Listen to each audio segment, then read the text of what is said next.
अस्सलाम वालेकुम डॉक्टर अली भट्टी भाई। ये आपका पिस्तल है H9। अभी इनके ऊपर चेक फेयर करते हैं, इसका बैरल अंदर बाहर हार्ड कोरम में, ठीक है।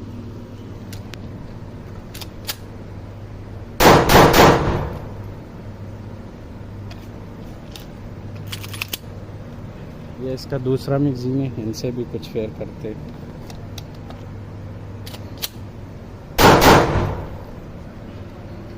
जी ये आप चेक करें, दोनों मैगजीनों के ऊपर हमने टेस्ट फेयर किया माशाल्लाह। ये आप चेक करें, ये इनके ऊपर हमने टेस्ट फेयर किया, ठीक है। आपने जब भी गोली यूज़ करना हो तो POF वाला गोली यूज़ करो, नहीं तो चाइना वाला यूज़ करो।